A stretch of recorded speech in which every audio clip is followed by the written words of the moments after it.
Coach Deborah has a passion and purpose to assist young men, ages 15 to 24, to overcome obstacles and build their best lives. She wants to see every young man live out their potential. She has a master's degree in human services counseling, with a major in life coaching. More importantly, she is the mother of 3 boys, who are exceptional, educated, professional men. Coach Deborah believes it is better to train early, rather than need to fix later. She utilizes basic principles and God-led concepts. Sometimes the only thing a young man has is their credibility or their name. The actions they take are based on the decisions they make. Those decisions align with their choices and result in consequences. Coach Deborah can assist you if you are lost, floundering, or confused. Embrace the help and start building your best life today.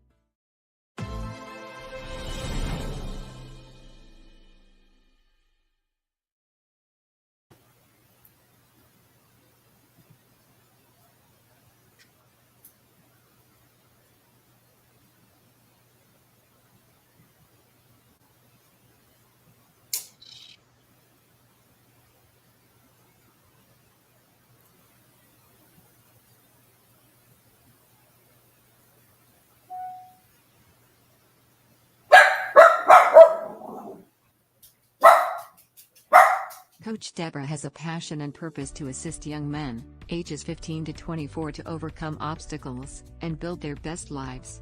She wants to see every young man live out their potential. She has a master's degree in human services counseling, with a major in life coaching. More importantly, She is the mother of 3 boys, who are exceptional, educated, professional men. Coach Deborah believes it is better to train early, rather than need to fix later. She utilizes basic principles and God-led concepts. Sometimes the only thing a young man has is their credibility or their name. The actions they take are based on the decisions they make. Those decisions align with their choices and result in consequences. Coach Deborah can assist you if you are lost, floundering, or confused. Embrace the help and start building your best life today.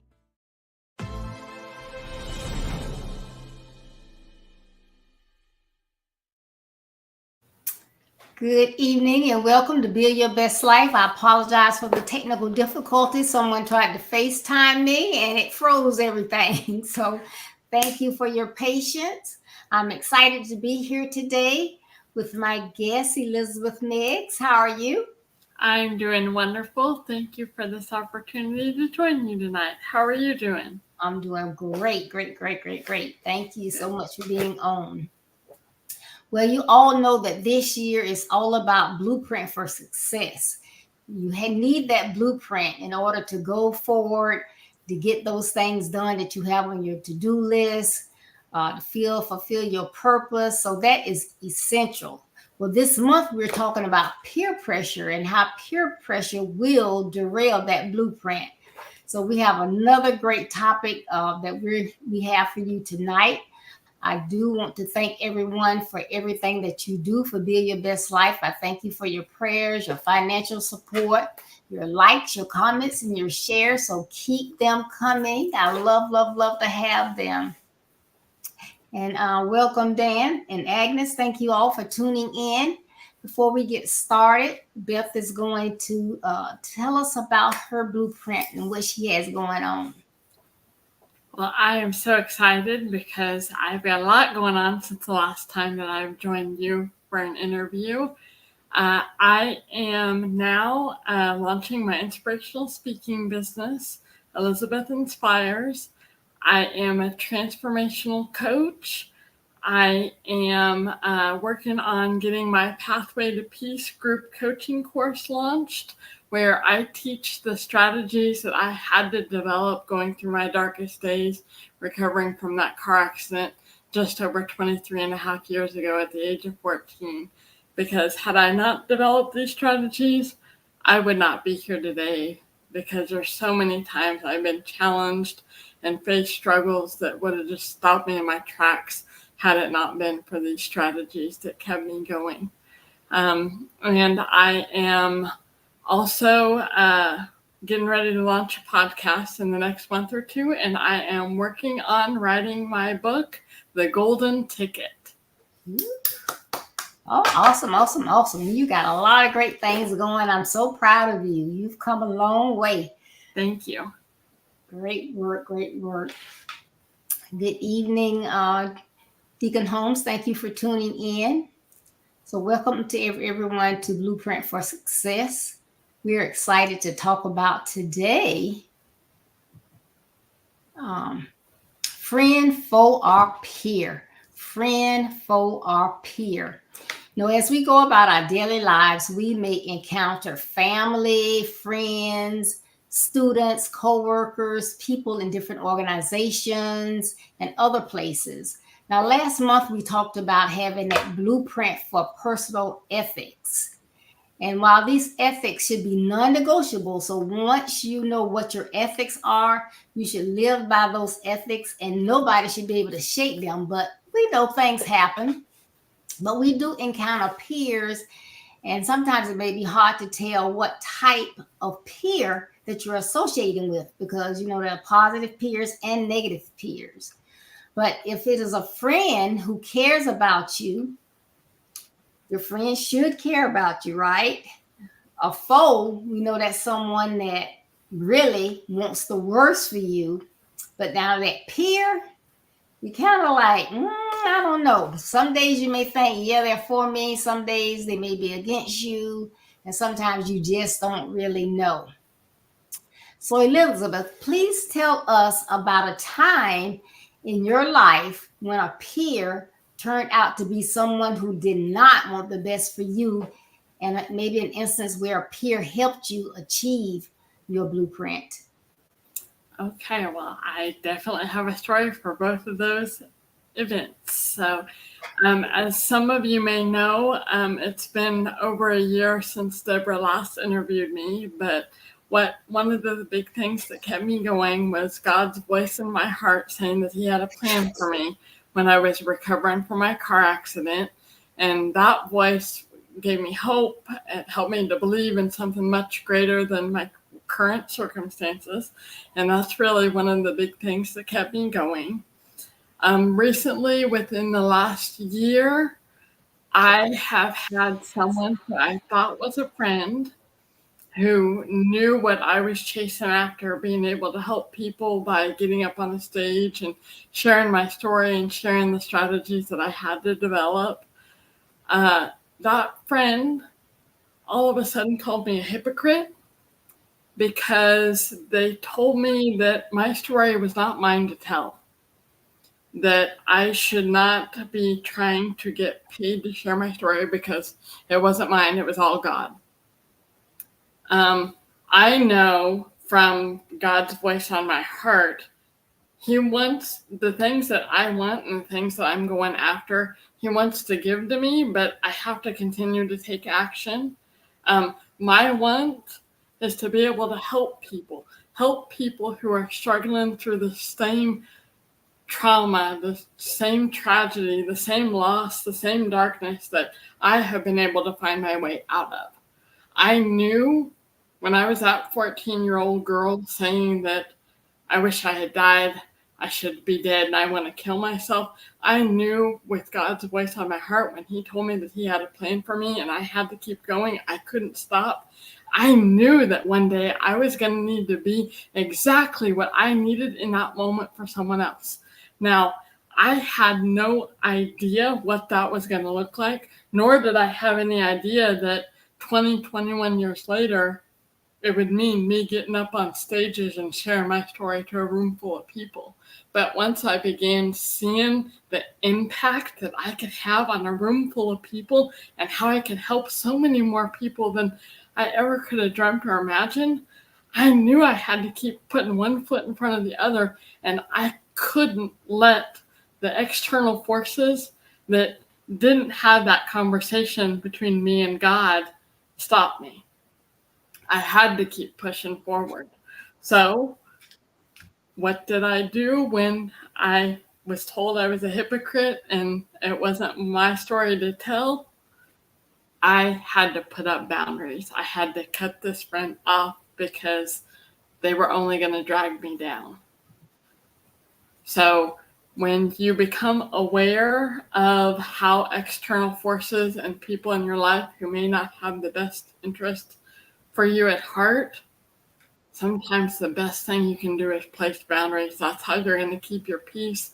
That's how you're going to keep your confidence. That's how you're going to continue to be able to excel and get to where you're meant to be in life. Now, I do also have a story about a peer who has helped me so much the last several years. I am so blessed that I've had her in my life. She has helped me through some pretty dark times the last 2.5, 3 years when I was struggling with things that I didn't quite understand, things that she had been through as well. As I was going to networking groups and really walking through the doors that God was opening for me to be able to grow my speaking business, God was aligning me with the people that I needed in my life that saw my value, saw what I had to offer the world, and supported me and would help me to get where I needed to be. And she was so much one of those people. She understood exactly what I was dealing with because she had been through something similar. So when I was feeling lost, when I was ready to throw in the towel, throw my hands up in the air and say, I'm done, I quit, I could always call her and count on her to be able to talk me through it and say, Beth, you can't stop. The funny thing is now she's going through something similar. And so she will call me up and she will be in the same situation. She's, Beth, I'm just ready to give up, and I can walk her through it and keep her going as well. We are both so very blessed to have each other in our lives.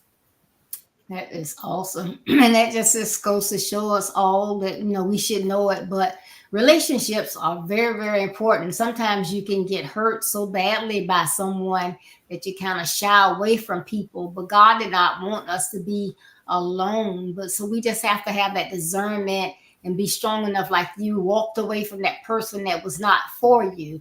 So that you just have to do that. But we do need those people in our lives. And you've shown us that just as there are those people that try to pull you down, we do have those that will surround us with love and support us. So 2 awesome examples. Thank you so much for sharing.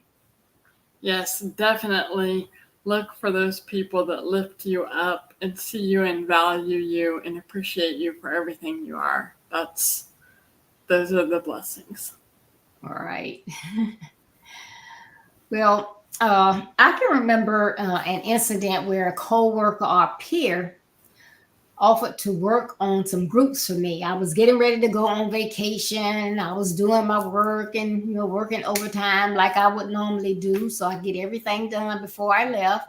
And it was no big deal, but they just, so friendly and said, "Oh, I'll do those for you." And they weren't hard to do. Didn't take that much time, but I was like, "No, I got it." "Oh, no, don't worry about it. I'm glad to help you out. I'll do it for you." So I was like, "Okay." So I go on vacation, come back, lo and behold, when I return, she had not touched one group, not one of those groups. She just left them there. And so what happened? Management held me accountable. It was my work. I didn't get them done before I left, and so therefore they didn't meet the deadline. I learned 2 vital lessons from that in the hard way. First, I learned your associates can make you or they can break you, because that was someone that was also friendly, also helpful. So I would never have thought that person was trying to set me up. But you have to pay close attention to those that you keep in your circle. Secondly, unless you have a buddy system in place where you help each other, say, "Hey, Elizabeth, when I'm out, you got me. When you out, I got you." So we covered each other. So we know that, it's going to get done. Do your work yourself. If you have to work a little overtime, whatever you got to do it yourself, which is what I normally would have done. So I learned that the hard way. But it was a lesson nonetheless. So I wasn't bitter. I didn't hold it against that person, but I knew from then on how I needed to handle her and my work, because it was my work. What are some ways to avoid peers who intend to harm you or persuade you to make bad choices? Just go with your gut. If you are living a life being intentional of doing good and being the best version of yourself each and every day, that's what I've had to learn to do, is learn to wake up in the morning, no matter how I was feeling, and deciding, committing to being the best version of myself, despite what the world was doing, despite the external forces. Go with your gut. You know in your heart what is good. You know in your heart what is right. If you've got a peer trying to persuade you to do something that's against your values, that's when those boundaries need to be placed. And no is a complete sentence. You say no and you turn around and you walk away. Yep. And no, it's okay to say no. There's a lot of people, and I used to be guilty of that. Sometimes you just didn't want to say no. You always want to be the person to be, "Okay, all right." But like you say, you have to think about it, follow your gut. And if you need to say no, it's okay. Say no, maybe next time or whatever you want to say on the end of no, but just say that no. It's okay.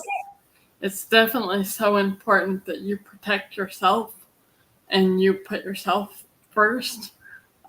It's not selfish. You've got to take care of yourself if you want to be the best version of yourself and if you want to help others and do good in the world. Yeah. if you just joined us, Elizabeth and I are talking about friend, foe, or peer. And sometimes it's kind of like a little thin line. You can't tell one from the other, but we're talking about this topic and getting some good insight on this. So if you have not heard the entire broadcast, please go back and listen because it will be well worth your time. What is the best way to handle someone who makes you uncomfortable? You think about that. For me, it's to just walk away.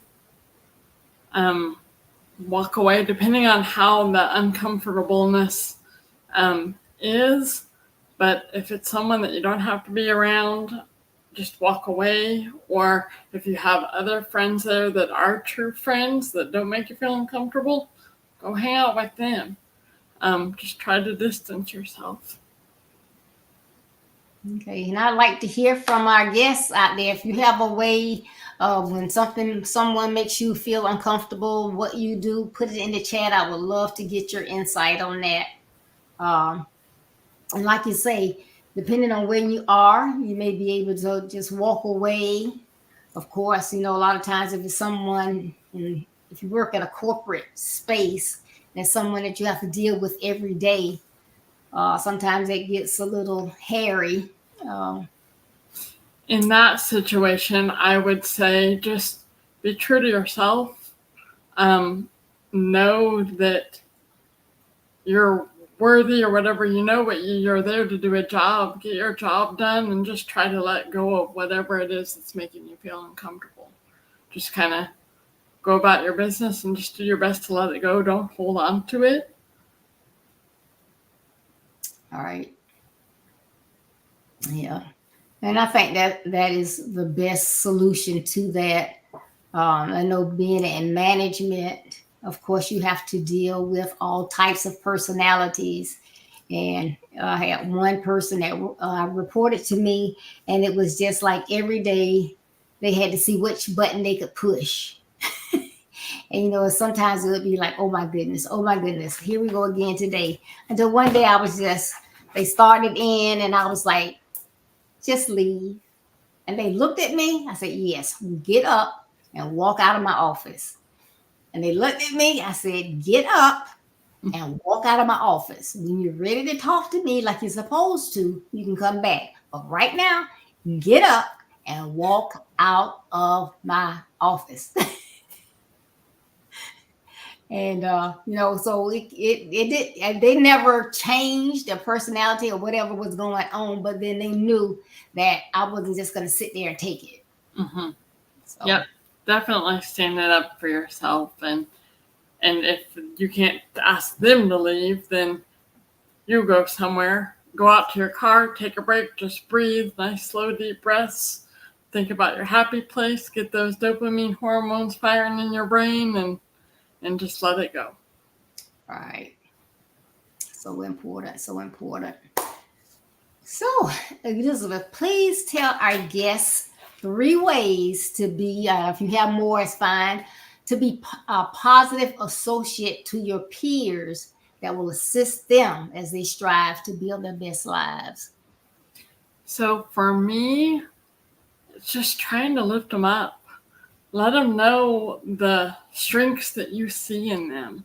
If they are not feeling confident in a way and you see value in different things that they do, encourage that. Let them know that you're really great at customer service, when the way you do customer service and talk to people on the phone, especially if it's someone who's agitated and stuff like that, just lift them up and do your best to encourage them towards their strengths. Also, if you have tips, if they are coming to you about having difficulty with different areas and you can give them strategies to improve, do that. Just try to help them to be able to grow and learn and continue doing their job. Just encourage and just be a light. Lifting people up is one of my gifts. I have always been able to see value in people who don't see value in themselves, letting them know that you believe in them and you know that they have everything within them to succeed in life or their job, whatever it is they're doing. That goes a long way. It was nearly 17 years before I had someone in my life who truly saw my value and believed in me. And that person would never let me forget it. I realized that God brought that person into my life because I wasn't as confident in my purpose and what he was calling me to do as I needed to be. And so he brought that person in my life who saw me, valued me, and encouraged me. And that helped my confidence. It helped the belief in myself to grow substantially. And I wouldn't be sitting here today. I wouldn't be being interviewed on this podcast today had God not brought that person into my life. And for that, I'm so very thankful. Awesome.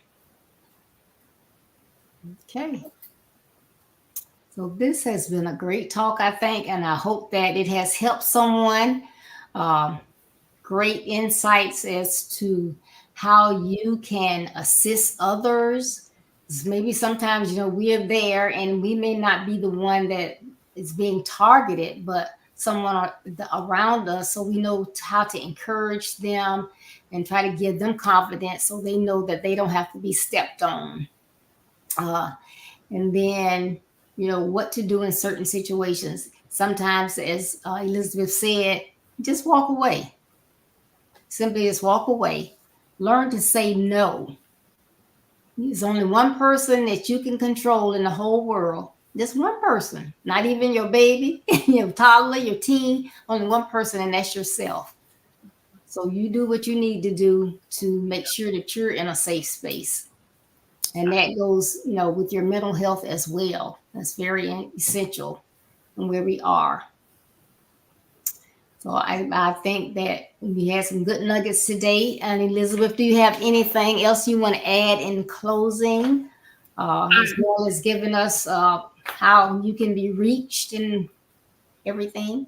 I would just like to say that on days that you're feeling down and you're feeling not up to par, feeling like, well, many times like I did, I felt like the world would be better off without me being around. If you ever feel that way, I want you to know that I'm someone who believes in you and knows that this world needs you. I see your value and you have everything within you to make those goals and dreams on your heart become a reality. So don't ever forget that. If you're feeling down and you're doing negative self-talk, I want you to shut that down. I want you to hear my voice saying that I believe in you and I know you can do this. Don't ever stop. Also, if you are sometimes feeling that way, I'd like to invite you to download my free strategy. There's a QR code to the EI method. This is just one of the strategies that I had to develop recovering from my car accident when I was in the darkest of places for so many years. So, and reach out to me, elizabethinspires.com. You can go to my website and follow me on all of my social media platforms. I do inspirational posts. I do inspirational speaking on there sometimes, and I will be launching my podcast soon. If you would like to set up a time to talk for 30 minutes and see how I may be able to help you, you can book a call with me. And if you are looking for an inspirational speaker to help build the confidence of your audience and just help inspire and provide some hope, you can book a call with me to see how I can help your organization. Thank you.